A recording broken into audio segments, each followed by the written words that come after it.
ॐ तव कथामृतं तप्तजीवनं कविभिरीडितं कल्मषापहं श्रवणमङ्गलं श्रीमदाततं भुवि गृह्णन्ति ये भूरिदा जनाः। শ্রী শ্রী রামকৃষ্ণ কথামৃত চতুর্থ ভাগ ঊনবিংশ খণ্ড চতুর্থ পরিচ্ছেদ শেষাংশ। যদু গৌরাঙ্গ ভক্ত, তিনি স্টার থিয়েটারে চৈতন্য লীলা দেখিতে আসিয়াছেন। ঠাকুরের কাছে গল্প করিতেছেন। বলিলেন, চৈতন্য লীলা নূতন অভিনয় হইতেছে, বড় চমৎকার হইয়াছে। ঠাকুর আনন্দের সহিত চৈতন্য লীলা কথা শুনিতেছেন। মাঝে মাঝে যদুর একটি ছেলে ছোট তার হাত লইয়া খেলা করিতেছেন। মাস্টার ও মুখুজ্জে ভ্রাতারা তাহার কাছে বসিয়া আছেন। শ্রীযুক্ত অধর সেন কলিকাতা মিউনিসিপ্যালিটির ভাইস চেয়ারম্যানের কর্মের জন্য চেষ্টা করিয়াছিলেন। সে কর্মের মাহিনা 1000 টাকা। অধর ডেপুটি ম্যাজিস্ট্রেট, 300 টাকা মাইনে পান। অধরের বয়স 30 বৎসর। শ্রীরামকৃষ্ণ যদুর প্রতি, কই অধরের কর্ম হলো না? যদু ও তাহার বন্ধুরা বলিলেন, অধরের কর্মের বয়স যায় নাই। কিয়ৎক্ষণ পরে যদু বলিতেছেন, তুমি একটু তার নাম করো। ঠাকুর গৌরাঙ্গের ভাব গানের ছলে বলিতেছেন, গান আমার গৌর নাচে নাচে সংকীর্তনে, শ্রীবাস অঙ্গনে ভক্তগণ সঙ্গে। গান আমার গৌর রতন। গান গৌর চাহে বৃন্দাবন পানে, ধারা বহে দু নয়নে। ভাব হবে বৈকিরে ভাবনিধি শ্রী গৌরাঙ্গের, ভাবে হাসে কাঁদে নাচে গায়। বন দেখে বৃন্দাবন ভাবে, সমুদ্র দেখে শ্রী যমুনা ভাবে। গৌর আপনার পায়ে আপনি ধরে, যার অন্ত কৃষ্ণ বহি গৌর। গান আমার অঙ্গ কেন গৌর ও গৌর হলো রে, কি করলে রে ধনী অকালে সকাল কইলে, অকালেতে বরণ ধরালে। এখন তো গৌর হতে দিন বাকি আছে, এখন তো দাপর লীলা শেষ হয় নাই। এ কি হলো রে, কোকিল ময়ূর সকলি গৌর, যেদিকে ফিরাই আঁখি। এ কি হলো রে, একই গৌরময় সকল দেখি। রাই বুঝি মথুরায় এলো, তাইতে অঙ্গ গৌর হলো। ধনী কুমুরিয়ে পোকা ছিল, তাইতে আপনার বরণ ধরাইল। এখনই যে অঙ্গ কাল ছিল, দেখতে দেখতে গৌর হলো। রাই ভেবে কি রাই হলাম, এ কি রে, যে রাধা মন্ত্র জপ না করে। রাই ধনী কি আপনার বরণ ধরায়ে তারে। মথুরায় আমি কি নবদ্বীপে আমি, কিছু ঠাওরাতে নারী রে। এখনও তো মহাদেব অদ্বৈত হয় নাই, আমার অঙ্গ কেন গৌর। এখনও তো বলাই দাদা নিতাই হয় নাই, বিশাখা রামানন্দ হয় নাই। এখনও তো ব্রহ্মা হরিদাস হয় নাই, এখনও তো নারদ শ্রীবাস হয় নাই। এখনও তো মা যশোদা শচী হয় নাই। একাই কেন আমি গৌর, যখন বলাই দাদা নিতাই হয় নাই তখন। তবে তাই বুঝি মথুরায় এলো, তাইতে কি অঙ্গ আমার গৌর হলো। অতএব বুঝি আমি গৌর। এখনও তো পিতানন্দ জগন্নাথ হয় নাই, এখনও তো শ্রী রাধিকা গদাধর হয় নাই। আমার অঙ্গ কেন গৌর হলো। পঞ্চম পরিচ্ছেদ শ্রীযুক্ত রাখালের জন্য চিন্তা। যদু মল্লিক ভোলানাথের এজাহার। গান সমাপ্ত হইলে মুখুজ্জেরা গাত্রোত্থান করিলেন। ঠাকুরও সঙ্গে সঙ্গে উঠিলেন, কিন্তু ভাবাবিষ্ট। ঘরের বারান্দায় আসিয়া একেবারে সমাধিস্থ হইয়া দণ্ডায়মান। বারান্দায় অনেকগুলি আলো জ্বলিতেছে। বাগানের দারোয়ান ভক্ত লোক ঠাকুরকে মাঝে মাঝে নিমন্ত্রণ করিয়া সেবা করান। ঠাকুর সমাধিস্থ হইয়া দাঁড়াইয়া আছেন। দারোয়ানটি আসিয়া ঠাকুরকে পাখার হাওয়া করিতেছেন, বড় হাত পাখা। বাগানের সরকার শ্রীযুক্ত রতন আসিয়া প্রণাম করিলেন। ঠাকুর প্রকৃতিস্থ হইয়াছেন। নারায়ণ নারায়ণ এই নাম উচ্চারণ করিয়া তাহাদের সম্ভাষণ করিলেন। ঠাকুর ভক্তদের সঙ্গে ঠাকুর বাড়ির সদর ফটকের কাছে আসিয়াছেন। ইতিমধ্যে মুখুজ্জেরা ফটকের কাছে অপেক্ষা করিতেছেন। অধর ঠাকুরকে খুঁজিতেছিলেন। মুখুজ্জে সহাস্যে, মহেন্দ্রবাবু পালিয়ে এসেছেন। শ্রীরামকৃষ্ণ সহাস্যে মুখুজ্জের প্রতি, এর সঙ্গে তোমরা সর্বদা দেখা করো আর কথাবার্তা কয়ো। প্রিয় মুখুজ্জে সহাস্যে, ইনি এখন আমাদের মাস্টারি করবেন। শ্রীরামকৃষ্ণ গাঁজাখোরের স্বভাব, গাঁজাখোর দেখলে আনন্দ করে।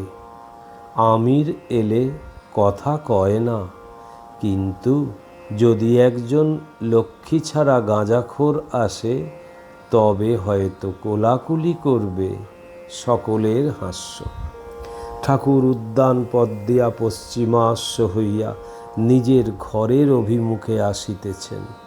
পথে বলিতেছেন, যদু খুব হিঁদু, ভগবত থেকে অনেক কথা বলে। মণি কালী মন্দিরে আসিয়া প্রণামাদি করিয়া চরণামৃত প্রাণ করিতেছেন। ঠাকুর আসিয়া উপস্থিত, মাকে দর্শন করিবেন। রাত প্রায় 9টা হইল। মুখুজ্জেরা প্রণাম করিয়া বিদায় গ্রহণ করিলেন। অধর ও মাস্টার মেজেতে বসিয়া আছেন। ঠাকুর অধরের সহিত শ্রীযুক্ত রাখালের কথা কহিতেছেন। রাখাল বৃন্দাবনে আছেন বলরামের সঙ্গে।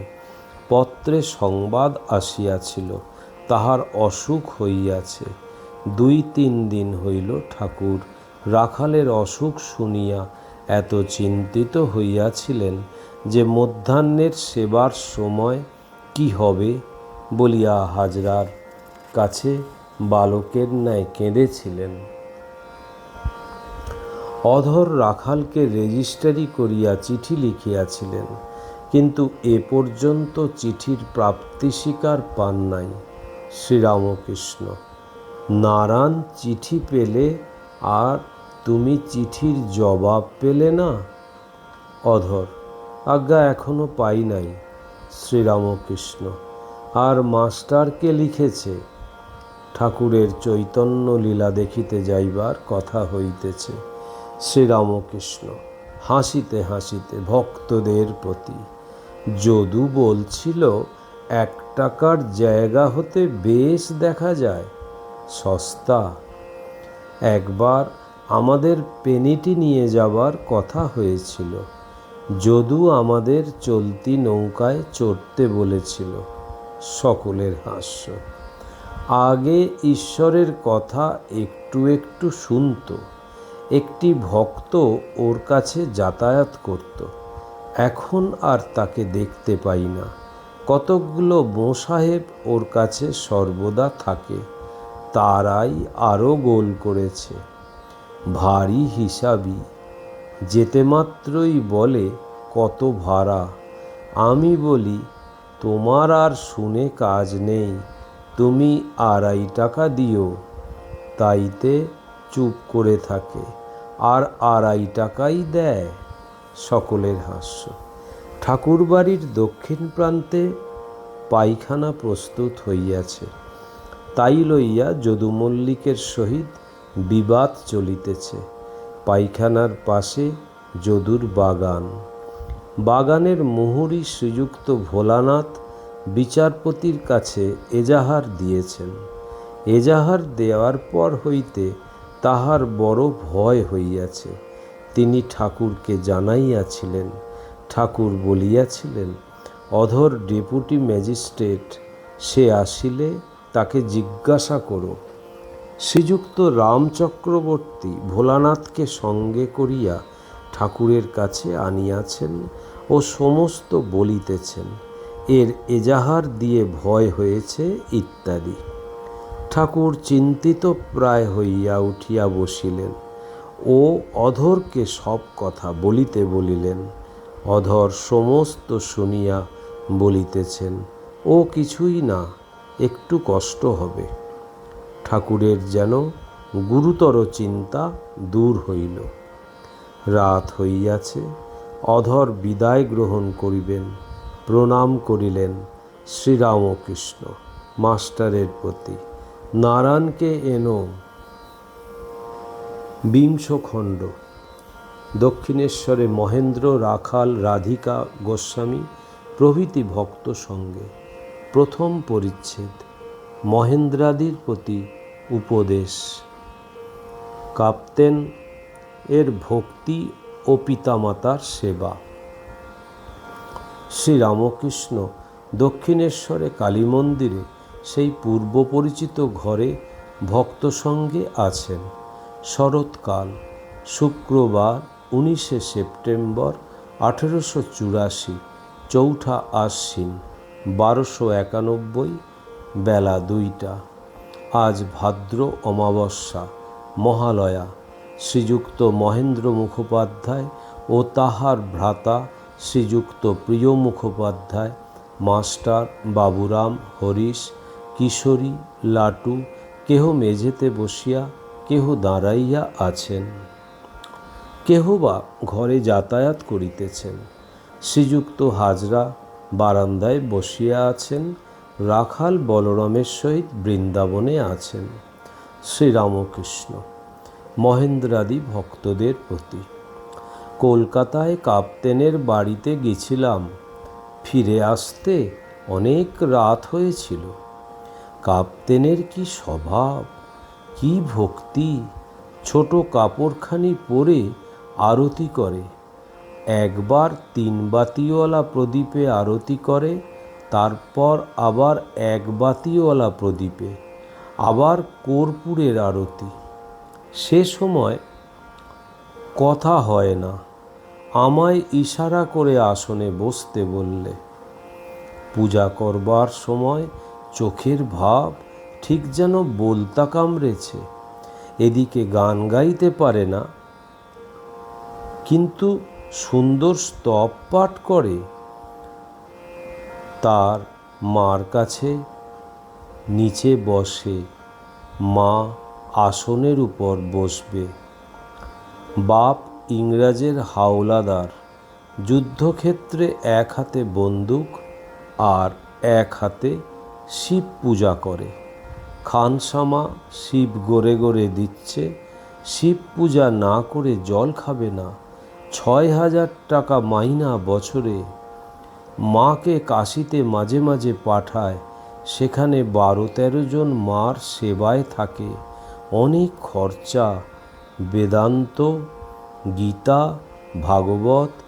কাপ্তেনের কণ্ঠস্থ। সে বলে কলকাতার বাবুরা ম্লেচ্ছাচার। আগে হঠযোগ করেছিল, তাই আমার সমাধি কি ভাবাবস্থা হলে মাথায় হাত বুলিয়ে দেয়।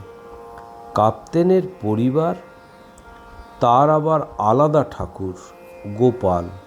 এবার তত কৃপণ দেখলাম না, সেও গীতা টিতা জানে। ওদের কি ভক্তি! আমি যেখানে খাবো সেইখানেই আঁচাবো, খড়কে কাঠিটি পর্যন্ত। পাঁঠার চচ্চড়ি করে।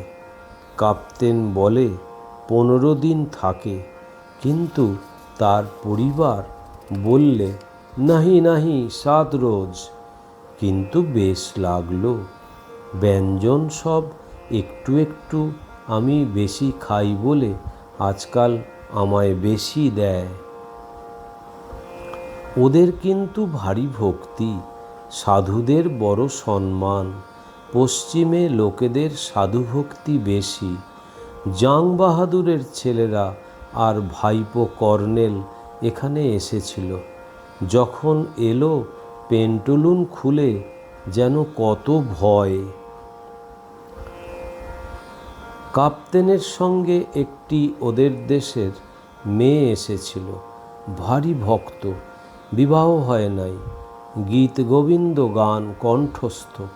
তার গান শুনতে দারিকবাবুরা এসে বসেছিল। আমি বললাম, এরা শুনতে চাচ্ছে, লোক ভালো।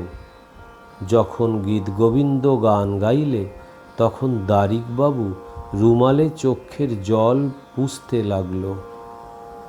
বিয়ে করো নাই কেন জিজ্ঞাসা করাতে বলে, ঈশ্বরের দাসী, আবার কার দাসী হব?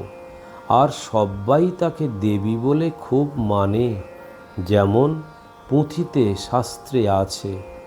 মহেন্দ্রাদির প্রতি আপনারা যে আসছো, তাতে কিছু কি উপকার হচ্ছে? কিছু হচ্ছে শুনলে মনটা বড় ভালো থাকে। মাস্টারের প্রতি এখানে লোক আসে কেন? তেমন লেখাপড়া জানি না। মাস্টার, আজ্ঞা কৃষ্ণ যখন নিজে সব রাখাল গরু টরু হলেন ব্রহ্মা হরণ করবার পর, তখন রাখালদের মারা নূতন রাখালদের পেয়ে যশোদার বাড়িতে আর আসেন নাই।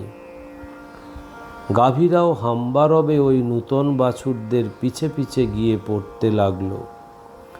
শ্রীরামকৃষ্ণ, তাতে কি হলো? মাস্টার, ঈশ্বর নিজেই সব হয়েছেন কি না, তাই এত আকর্ষণ। ঈশ্বর বস্তু থাকলেই মন টানে। ওম নিরঞ্জনম নিত্যম অনন্তরূপম ভক্তানুকম্পাধীত বিগ্রহং বৈ ঈশাবতারম পরমেশমিড্ডম তং রামকৃষ্ণম শিরসা নমাম্যহম।